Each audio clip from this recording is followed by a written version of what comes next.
Hola, bienvenidos a Tiempo Activo, un gusto que nos estén acompañando. Hoy vamos a tener un programa muy especial porque vamos a contarles cuál fue el mundo que vivieron nuestros mayores, cuál es el mundo que vivió usted, señor, usted, señora, y que nos sirva para entender cómo ven el mundo de manera diferente, ¿no? Porque a veces se dan algunos conflictos entre padres, hijos o nietos, y bueno, para eso invitamos a una persona muy especial, muy conocida, una profesora de historia como es María Emilia Pérez Santarcieri. Un gusto que estés con nosotros, María Emilia. Mucho gusto, Aquí. exalumna. Y bueno, debe ser creo que el único examen que perdí en facultad. Pero bueno, una excelente profesora y muy Vale, bien. como esos españoles, Sí, vale. sí, sí, totalmente. Y porque la verdad que es un placer, ¿no? Aprender la historia Bueno, y entonces saber. vamos a meternos Vamos, manos a la obra. dale. Mira, Si hablamos del nosotros, mundo, primero, a ver. nosotros hoy hablamos del mundo globalizado. Sí.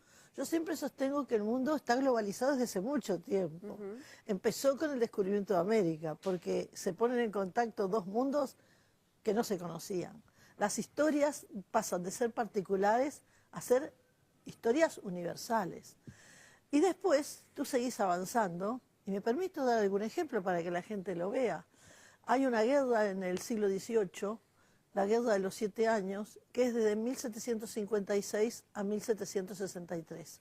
Y se luchó en Europa, en Asia y en América. ¿Eso no es algo globalizado? Sí. Lo que pasa es que en aquella época no había medios que transmitieran Tan y rápido. entonces no se sabía todo eso. Bueno, ahora, yo pienso en la edad de una persona que tenga 80 años ahora, vamos a tomar una Sí, cifra sí, sí. redonda. Mirá con lo que te voy a decir, el asomo del mundo exterior, ¿dónde lo vio? En la llegada del Zeppelin. ¿Eh? Mira.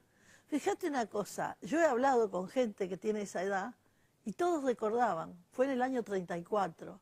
Entonces dicen, sí, subíamos a la azotea, veíamos tal cosa. Y si habrá quedado el impacto, que hace unos pocos años hubo una película uruguaya ¿Cómo que se no? llamaba El Dirigible y que tenía que ver con todo eso. Es un episodio nomás, pero es la intrusión de lo exterior aquí. Ahora, fíjate que nuestra sociedad estaba formada por gente, en su gran mayoría, procedente de Europa, ¿no es verdad? Ujú. Entonces, obviamente, todos los sucesos de allá iban a ser sentidos fuertemente. Pero también vayamos a notar entre los cambios. Hasta ese momento, Gran Bretaña era la gran potencia. Empieza a asomar de a poco los Estados Unidos de América. Claro, hoy ¿Eh? damos descontado que es Estados Unidos. Ah, Por ahora. pensemos para Pero, la gente, por ahora, claro. estuvo muy bien. Pero la gente mayor te habla de que su primer sueldo lo cobró en libras.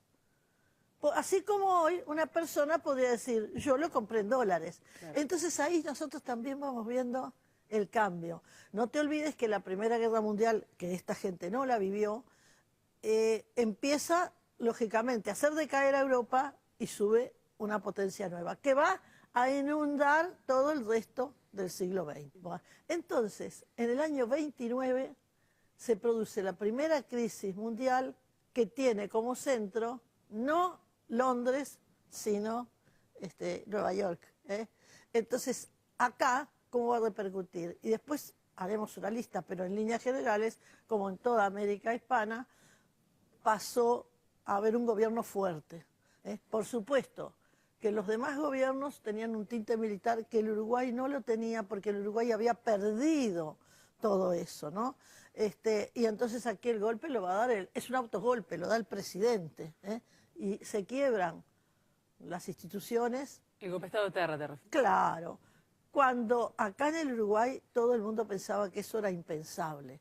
Porque además, y esto me parece bien interesante, nosotros en general, los uruguayos, tenemos la idea de que nuestra historia ha sido muy idílica y muy institucionalizada. Pero eso es el siglo XX. En el siglo XIX es guerra tras guerra. En 1904 terminó eso. Entonces, ¿qué pasa? Yo digo que es como muchas personas, por ejemplo, como el Nuevo Rico, que no quiere acordarse de su origen pobre. Entonces empieza a inventarse toda una historia relacionada con su presente. Y el Uruguay elaboró una historia de acuerdo a su presente. Dice, nosotros no somos como el resto de América hispana, no somos una república bananera, etcétera, etcétera. Bueno, seguimos en el tiempo y otro hecho de orden universal nos pesa acá. Los preámbulos de la Segunda Guerra Mundial, ¿dónde van a estar? En España. Y la Guerra Civil Española fue vivida acá.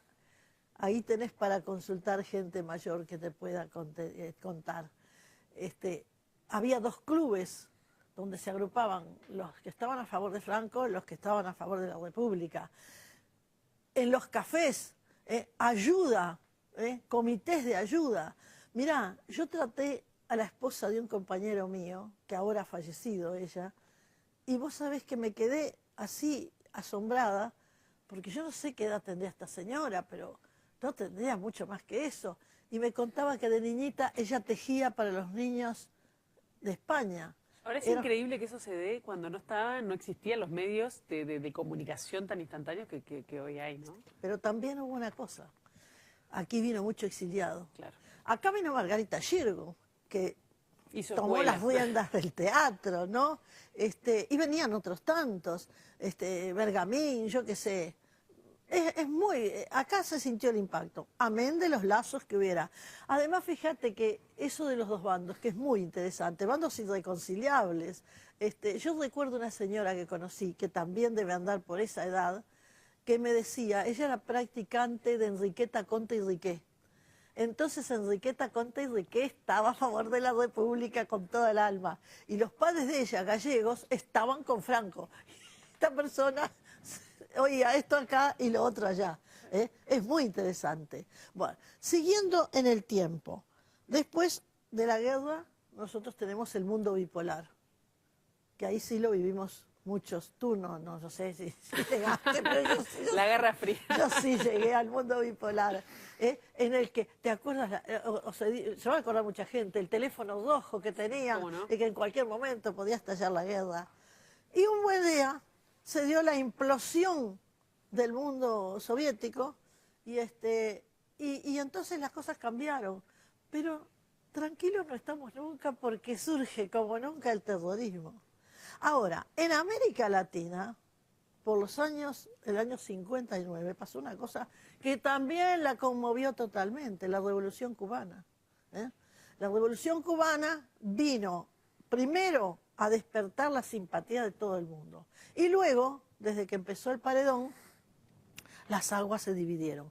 Y vino a pasar lo que pasaba con los españoles, dos bandos absolutamente irreconciliables. Bueno, hasta el día de hoy. Hasta el día de hoy. Después tendremos también lo que hemos visto todos, el correrse la problemática hacia el oriente, que siempre fue problemático, porque además con el petróleo más problemático todavía, pero que con la televisión justamente de repente veíamos invadir un lugar, veíamos matar a otro, veíamos lo que fuera, ¿no? Estos yo creo que son los grandes hechos de orden mundial. Y los de orden nacional, ya citamos uno, después... El golpe de Estado de Terra. Claro, Valdomir, heredero de Terra, va a darse la vuelta y va a hacer una alianza con los ballistas. Y nos tenemos un golpe de Estado y una nueva constitución, 42. ¿Por qué? Pero eso también tiene que ver con lo mundial. Porque Herrera no estaba del lado de los aliados, sino que quería ser neutral. En cambio, los ballistas estaban del lado de los aliados. Entonces, en ese momento, ¿no?, este país tenía que obedecer al momento donde estaba. Por ejemplo, yo era muy chiquita y veía las películas de Disney. Mira, qué suerte que me acordé de esto, que son los pequeños toques, como lo habrá visto mucha gente de mi edad. Entonces, tú veías al Pato Donald, lo veías al ratón Mickey y las Minnie, que me encantaba. Y de repente surge un personaje, Pepe Carioca, que estuvo solo ese tiempo. ¿Por qué? Porque era el momento en el que Estados Unidos quería congraciarse con Sudamérica, entonces aparecía un macaquito brasileño. Bueno, entonces, el 42 tenemos una nueva constitución, y después el desgaste que van dando muchas cosas hace que se piense, más que el desgaste, el deseo de encontrar otras vías, la aparición del colegiado. año 52. Ahora sí después actuará el desgaste, porque un cuerpo grande no era lo resolutivo se supone que debía ser, y tenemos una nueva reforma en el 67 volviendo al presidencialismo, en la época de Gestido. Y fíjate una cosa, que en esa elección y las elecciones que vienen, el país estaba en cierta medida pensando que había incluso una propaganda en esa época del hombre fuerte. A Luis Valle le habían hecho una que decía, cuidado con el hombre fuerte, y después empezó a pedir el hombre fuerte. Entonces, un hombre de armas como Gestido llega a la presidencia, pero en los demás lugares estaba Guerrondo, en el Frente Amplio estuvo Sereñi, o sea, no es que ellos fueran absolutistas, pero es que parecía que el hombre de uniforme iba a tener otro peso, ¿no? Claro. María Emilia, ¿y cómo influye? Es decir, fueron hitos muy importantes los que estás comentando, ¿no? Es decir, ¿ya no tienen capacidad de sorpresa los viejos de hoy, por decirlo de alguna manera? Sí. ¿Qué visión les da del mundo? ¿Por qué ha cambiado tanto? Por supuesto. Ahora, viste que hay cantidad de gente que te dice, yo no entiendo nada. Pero el hecho es que la capacidad de sorpresa me parece que se da no por el plano político, en el que ya los veteranos estamos curados de espanto, totalmente, sino en el cambio de las costumbres. A ver. Yo creo que lo más fuerte de todo esto son los cambios de las costumbres. Vos pensá un ejemplo como el siguiente. Yo conozco una señora que está casada, tiene sus hijos y nietos. Acaba de ser bisabuela ahora. Es una señora que tendrá 70 años, ponele. Entonces ella un día le dijo a las hijas que ella cuando iba al cine, con el que ahora es su marido, tenía que ir acompañada con una persona. Y las hijas quedaron así, no lo podían entender. Claro. Y de esa manera, como el joven no podía entender que esa señora, porque además como dijo ella, a mí no solo es que no protesté, sino que no se me ocurrió protestar, porque es lo que todo el mundo vivía. Al revés, esa señora se tiene que ir acostumbrando que sus hijos o sus nietos se casarán o no se casarán y le presentarán a su compañero o no. Entonces, la vida en ese sentido ha cambiado mucho. Yo te voy a decir otro plano. Y el rol de la mujer también. Por supuesto. ¿No? Porque ahora... Mirá, la aparición de la píldora cambió totalmente. Bueno, estamos no totalmente, de los años 60, ¿no? Lo cambió en lo teórico, porque todavía hay embarazos no queridos. Y yo nunca supe hasta dónde no eran queridos. Esas son sospechas que uno tiene, ¿no? Pero dejemos a los especialistas que hablen. Cada lechón en su teta, como dice Martín Fierro. Pero realmente la mujer que desde principios de siglo primero logró acceder a la enseñanza, porque es claro, hay casos aislados, claro. Pero y después al voto. Al voto. El voto estaba planteado desde el año 34, pero recién en el 38 puede votar. Y después el ser elegible, y bueno, empieza a haber parlamentarias, y hay una ministra, Alba Roballo, y bueno, y ahora tenemos lo que tenemos, que tampoco nunca es en proporción a la gente que hay. Pero evidentemente eso ha dado un cambio grande en las relaciones de pareja, por ejemplo. Todos sabemos que la mujer ahora retrasa la maternidad. El tiempo biológico corre por acá y el tiempo social corre por otro lado. Vos pensás que la Iglesia declaraba hábiles para casarse a las mujeres a los 12 años y los varones a los 14, porque desde el momento en que eran capaces de reproducir, podía ser. Y hoy en día la mujer duda entre su carrera y su maternidad. Lo mejor es buscar un equilibrio porque la verdad... Y las abuelas espantadas. Las abuelas... sí, algunas sí, pero también el papel de abuela es muy lindo. Mirá, cuando Sanguinetti subió a la presidencia, le dijeron así, me quedó grabado. Dice, cambiaron tantas cosas, ¿no? Dice, usted en aquel momento era padre, ahora es abuelo. Y él dijo, sí, pero mire, el ser padre, el padre es el capital que uno tiene y los nietos son el interés, es para disfrutarlos. Está muy bien. María Emilia, lo tenemos que dejar por acá porque se nos terminó el tiempo, pero realmente ha sido un placer, un gusto escucharte. Y bueno, y a los más jóvenes que nos ayuden a entender en el mundo en que vivieron y cómo a veces cuestan asumir Sobre estos todo cambios, ¿no? nuestra torpeza en lo técnico. Eso es muy Pero mira que hay de muchas edades.